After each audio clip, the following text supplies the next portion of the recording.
So over the next couple of slides, we're going to look at the various password cracking methods, such as your brute force attacks, dictionary attacks, syllable attacks, rule-based attacks, hybrid attacks. Then we'll go into such of the new powerful types of distributed network password attacks. So at the end of the day, we can use older methods such as your password guessing, but that normally takes a huge amount of time. With regards to your rainbow attacks, that's one of the new most successful types of cracking techniques. But hold on to your seats, we are going to go through each of these methods in a lot more detail. Take a look at the screen. Now we're going to talk about the time needed to crack different types of passwords. So in the left-hand column, we have the number of characters in the password, starting from 5 all the way to 12. Then if we look at the next column, that's looking at 26 lowercase letters only. So a character password of 5 would take about 1.98 minutes. 6 characters would take 51. And if we go all the way down to, you could see how it changes, a 9-character password, 1.72 years. Now remember, this is subjective and also debatable because of the actual sheer processing power we now have available. If we actually look at 36, whereby we're now using lowercase letters plus numbers, and we use 5 characters, it could take 10 minutes. In contrast to the just simple lowercase letters only, the 9 characters can take up to 32 years. On the uppercase and lowercase case letters, again, we're looking at much larger amounts of time. Just an 8-character password could take about 17 years to crack. Well, again, it is subjective because I'm not 100% certain where this password cracking table comes from. And at the end of the day, I'm going to take you through more of the sophisticated types of techniques that we can use to better denote what time or the amount of time we need to potentially crack the passwords. Now, here's a quick scenario. Recently, we saw how Miley Cyrus's account was hacked, which was her MySpace or Facebook account. The problem there was that the actual organization, whether it be the MySpace or Facebook, they actually stored her account, her password, in clear text. So as an administrator, you should not be able to go into the user account management console and view the password in clear text.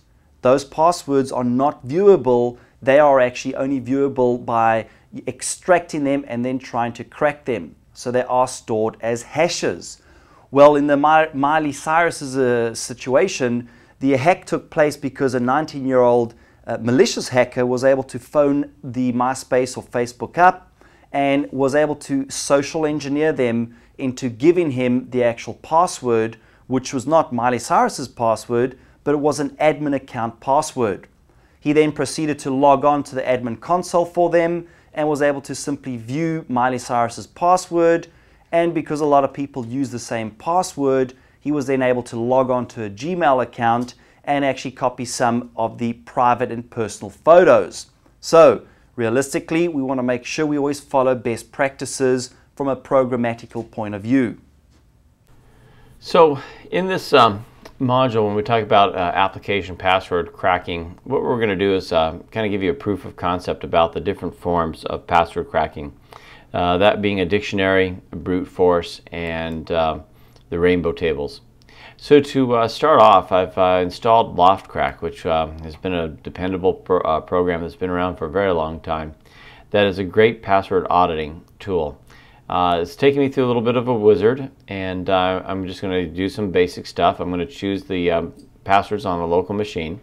So, you know, technically I'm not going after an application. I'm kind of doing the proof of concept of how these work against just the Windows accounts that are stored locally. So I'm going to choose the local machine accounts. And I want a strong password audit, which will be a dictionary, modification of dictionary words, and the brute force attack. So you can see all of those put together. Remember, a dictionary is just a list of words, common words, popular passwords. The next level up of that is to take the dictionary words and kind of modify them. So, you know, if you have like the words fish and another word lips, then you might actually try the two together like fish lips, which I remember used to be one way that Novell used to talk about creating passwords, is using two words that had nothing to do with each other, so you could create kind of a more complex password. So That's why I stuck with the word fish lips. It was just one of their examples. So please don't think I'm odd. The strong is the one I'm going to do that includes all of that plus the brute force. All right, so we wanted to display the passwords when it's audited. If you really want to see what the hash looks like, you can turn that on. It'll show you how long it took to audit each one. It'll tell you the auditing methods, and you can turn all this off if you just don't want to see it. Doesn't mean it won't use it. And then we'll click Next, save our settings. And now we're going to wait for it to bring in these passwords. Now, one of the passwords, oh, I didn't even get a chance to tell you about it. One of the passwords I made was just plain old test, and you can see that it found that in the dictionary list quite quickly. For the administrator, the password is this Windows training password that they use. It's a capital P, an @ to SSW0RD. And that's not going to show up in the dictionary or the hybrid combination that they're using. But the reason I got the letter D is because it cracked this LM password, and it kind of gets us beyond the scope of our training in forensics. But just so you know that the LM hash would break your password into 2 groups of 7 characters. So this being the 8th letter and the only one in that group, it was easy for them to find.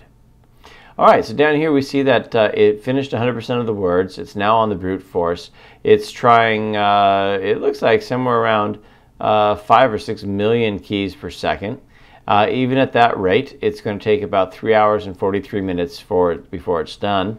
And I'm going to tell you, with almost 100% money back guarantee on this product, that it's probably going to find that password well within that 3-hour time limit. I remember in the early days of using LoftCrack on PCs that were much slower, that this thing was measured in the days and sometimes even in the weeks. So just how remarkable the speed of computers have taken and made this easy. All right, so we can let that chug away, but I'm not going to sit here and wait for 3 hours. You're just going to have to take my word for it, or get your copy of LoftCrack out there and try that as well, so you can see the brute force part. Now I'm going to go to Cain and Abel. Now in Cain and Abel, and I just switched out of my virtual environment into my Windows XP host. And the reason I did that is Cain and Abel and LoftCrack don't seem to play very well together. I'm going to go to the Cracker tab here, and we're going to add all of the users, the local users here with this Add to List option. And we're going to import all of these in here. And I've got this account here called Ken Tough, and I made the password tougher than test. It's actually 1234 test. But again, it's something that wouldn't show up as a dictionary word. Now, in this particular attack, you can see that I can do dictionary attacks for the LM hashes, brute force attacks. I'm going to choose a cryptanalysis attack utilizing some rainbow tables. But the problem I'm going to have with the rainbow tables at this particular moment is I have to switch my hard drive over. So on this virtual machine right now, I've got a hard drive connected to it. I'm going to disconnect it from the virtual machine so that my other machine down here has access to it. The reason is that my rainbow tables are stored on this other hard drive. I'll go to the Windows Explorer just to make sure it's there. Good, it is. All right. So you have to have rainbow tables. They take a little bit of space to use. I'm going to right-click Ken Tough, and all right. So we saw the brute force with LoftCrack was going to be about 3 or 4 hours, and we're going to see how it goes here with this LM hash, and we're going to use these rainbow tables that I've created with my existing system. And there it says, hey, look, I found 2 hashes that you're going to try to work with.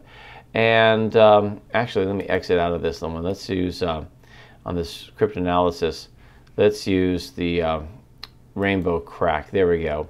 So here I've got the 2 hashes. That's my password. I said it was 1234 test. That's 8 characters. That's why it's broken into 2 parts. And we're going to go to this passport, find this routing or these rainbow tables, add these 5 rainbow tables into this mix. That's how many tables it took, about 3 gigs worth of drive space to be able to store all possible passwords that are what do we call them? Non-difficult. The There's no special characters. There's no spaces and things like that in here. It's just alphanumeric only, so it makes it a little easier to make these tables. Anyway, the goal was to see if I go through these tables, can it find my passwords? Now what it's going to do is it's going to go through and pretty much hit each one of these tables until it finds the hash that matches the hashes that it has. Loftcrack did something very similar. Loftcrack in its brute force would take a password, hash it, and then see if that hash matched. The idea of a rainbow table is, rather than doing Loftcrack over each time, do Loftcrack once, store all those hashes that it generated, and then you have basically a reverse lookup. The only downside was in that process that they needed to be sorted, and that's what takes a lot of time to make these tables as well. So look at that. The username Ken Tuff found the password, and its cryptanalysis time for that particular table it says 2.7 seconds. I mean, overall it probably took right there where it says 40 seconds. That's a heck of a lot faster than 3 hours and however many minutes Loftcrack was going to do. All right, so that's kind of the proof of concept anyway of the different techniques that you can use to crack passwords. And you can apply those techniques and concepts. I did that here against some Windows accounts. They work against anything that uses usernames and passwords for their security. You may have to use different programs depending on the target, but the concepts are the same.